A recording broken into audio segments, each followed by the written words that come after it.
Hello, and thank you for joining us on Giving Voice to Depression. I'm Bridget. And I'm Terry. More than 350 million people worldwide suffer from depression, but you do not have to have it yourself to be affected by it. Its prevalence pretty much guarantees that someone you care about battles its darkness. This podcast tries to shine some light into that darkness. We're not experts, and we're not therapists. We're sisters and best friends who live with depression and are committed to encouraging healthy, healing conversations about mental illness.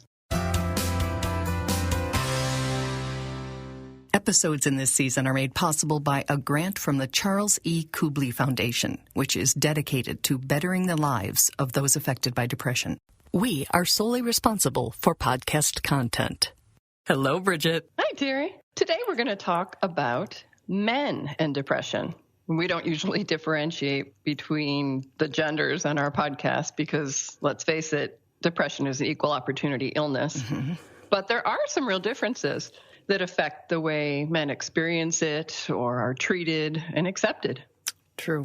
In the book, The Men We Never Knew, the author, who is a psychotherapist, Daphne Rose Kingma, writes, because of the way boys are socialized, their ability to deal with emotions has been systemically undermined. I love that phrase. Men are taught point by point not to feel, not to cry, and not to find the words to express themselves. Men are literally programmed from childhood to be ashamed of their vulnerability and weaknesses when they're both normal aspects of being human. So not surprisingly, a lot of men feel like they lose their masculinity when they admit they're depressed. But today's guest, Robert Roro Asmar, challenges men to look at mental health challenges differently.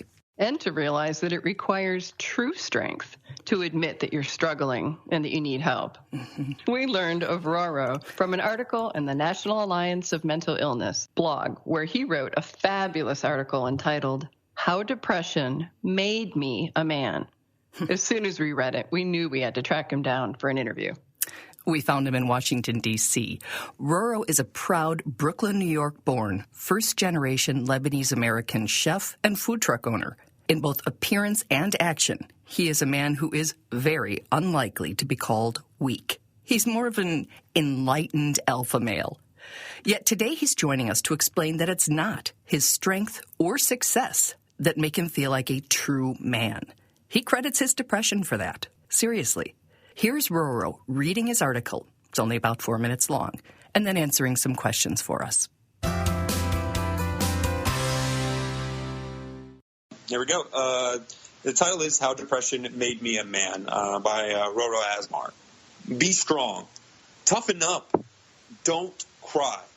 Never did someone stand over me as a kid and yell, let it out. It's okay to cry. It's human to hurt.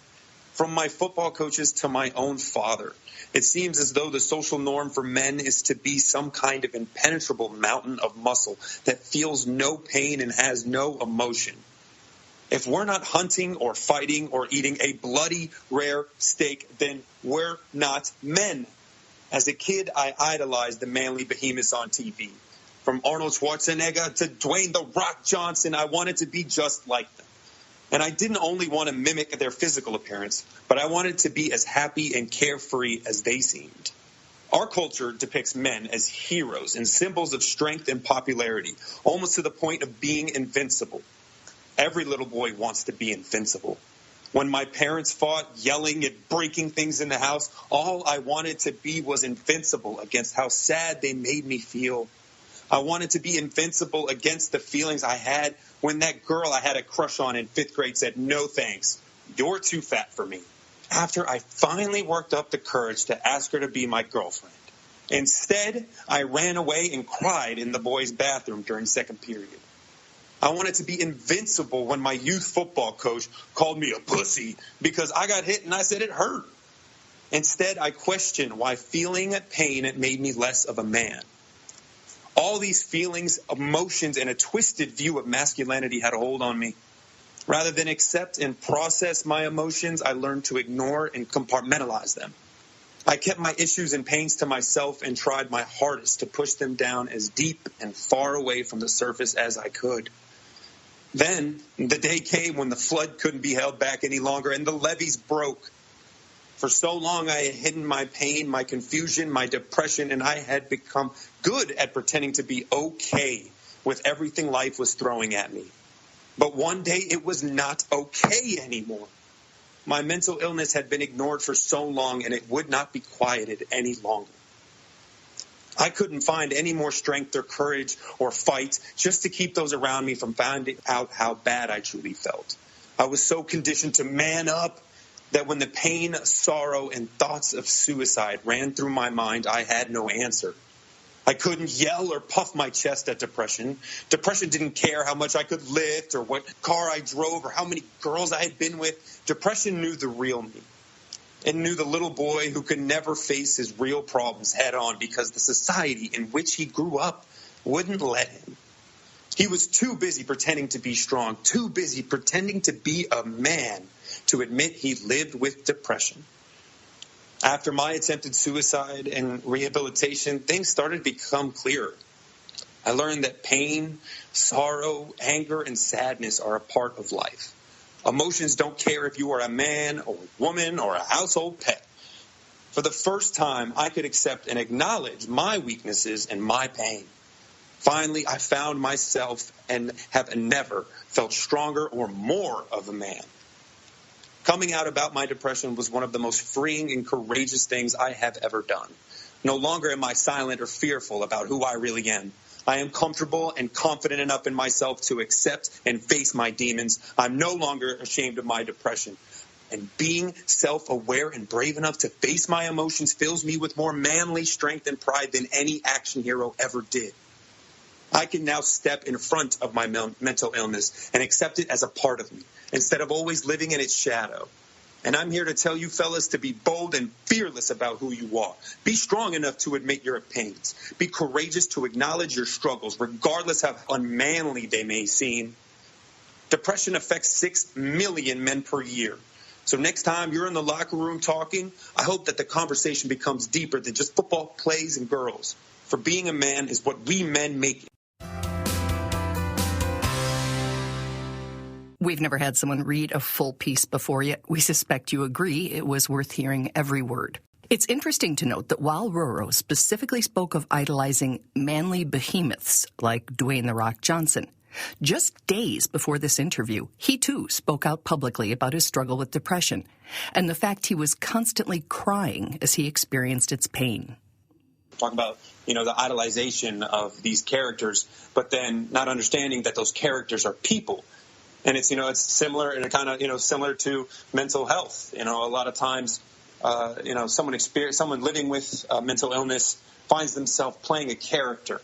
And I found myself playing a character for so long that I didn't like who I was. I wasn't happy with who I was. It was kind of one of the more powerful driving forces behind my depression, leading me up into my suicide attempt.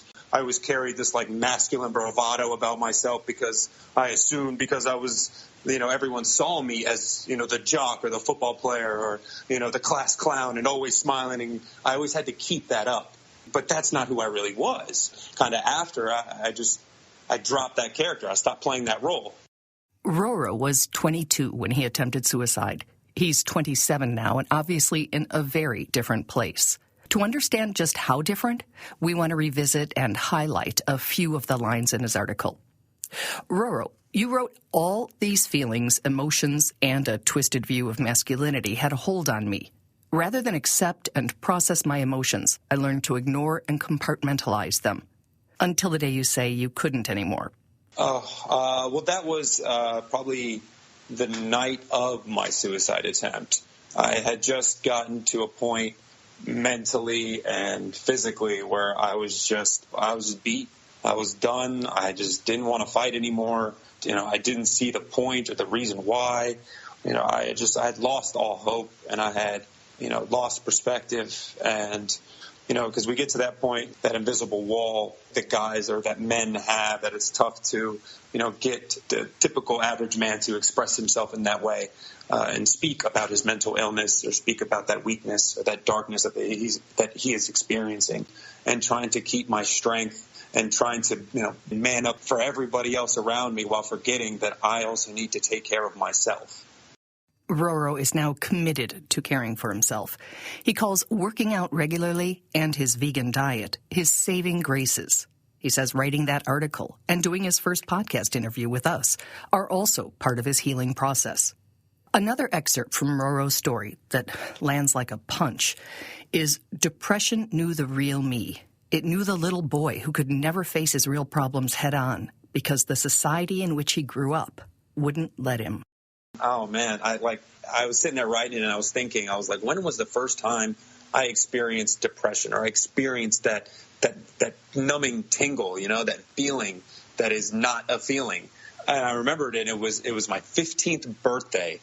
And all I'm going to do is get toys and be with my best friends and, going to eat some cake and pizza. I was like, I had no reason to be sad and be gloomy about it, but I was. I was just a little kid, and I couldn't explain it to myself. So we asked, what can we, what must we do as parents and partners and friends and a society to create a more healthy, allowing environment so that boys can grow up to be men who can name, express, and heal their hurts and feelings? Oh, that's a good question. Great question. I believe, not even just for men, but everyone in general, I think it's the conversations we're not having. In my opinion, why we see such a rise in mental illness and such a rise in attempted suicides and such a rise in people dying by suicide, maybe the family structure or even just the community structure, we are so separated and alienated and closed off in our own worlds that we forget to reach out to the other worlds all around us. We forget that people need us and we need people, and either to talk to express feelings to, because like we're sitting here talking about my article. While that is a virtual, extension of myself, that is an extension of myself nonetheless. It was my therapy. It was my way to heal by telling someone else my story. Because maybe I couldn't sit, over coffee with that person because they might live on the other side of the country. But that is my way to have that discussion, because I feel that we just lose too much of a connection to other people. And then that dark place that we go to just gets lonelier and lonelier. Lonely and isolated. Two of the least healthy ways to feel. When if we just talked more openly about our feelings, struggles, and depression, we might literally find support an arm's length away. 6 million men are affected by depression every year. And it's like literally, I could be standing in a locker room with a guy right beside me and he's dealing with depression just like I am, but neither of us will say that to each other. Neither of us will look at each other and admit that. No way, shape, or form. If you're a gambling person, don't put money on that. Not going to happen. Not going to happen as long as men who hunger for connection and support have to worry about being met with judgmental, ignorant words like snowflake or sissy when they get real about what's going on in their heads and hearts. Well, coming from my experience, I'm probably one of the, more well-rounded sissies, if I were to be that kind. I got to go to college to play football.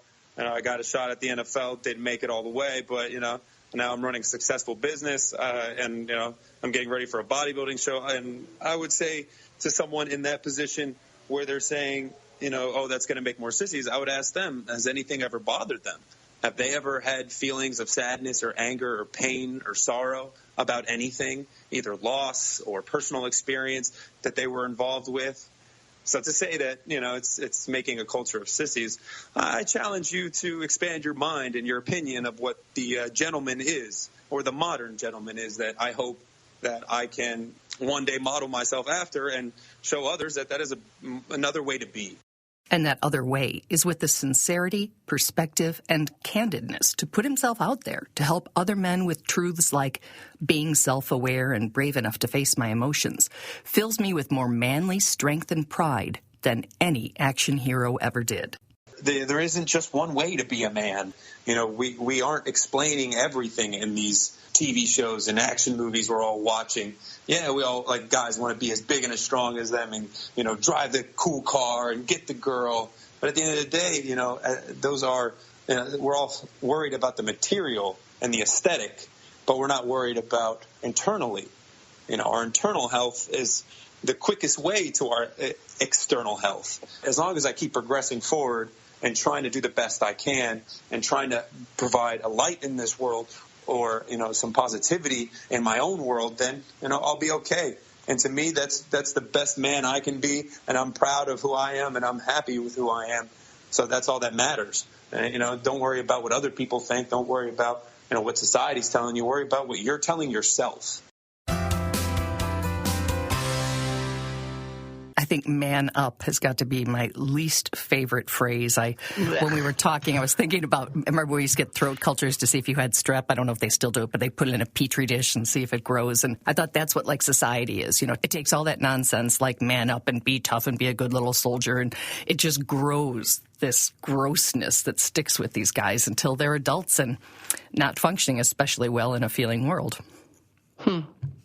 I thought it was interesting when he said, I questioned why feeling pain made me less of a man. Mm-hmm. Good thing to question. Yeah, it is. It is frustrating. And it's also, the number one, when you look at the suicide rates, the two most likely or predictive factors, I think, are being a man and being white. So, white men have by far the highest suicide rates. And I think changing attitudes and changing beliefs could go a long way to changing that. Absolutely. He talked about, what did he say? He said that he tried to push down his pain and his emotions deep down, as much as he could. And when he was saying that, I'm thinking the word depressed, it's like to press down, to depress pain and emotions. I like that. I've heard it as depressed, and I've never liked that. But depressed, I do like. Yeah, very good. I never thought of that. Me neither. But the way he said it, it brought that up.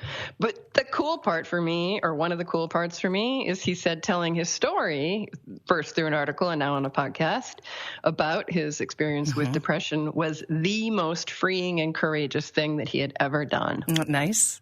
And it doesn't, it feels like such a risk to do. But as soon as you do it, it's kind of like, oh, that was a load I was carrying that I probably didn't need to carry. Exactly. I don't even know that anybody said anything to me about mine.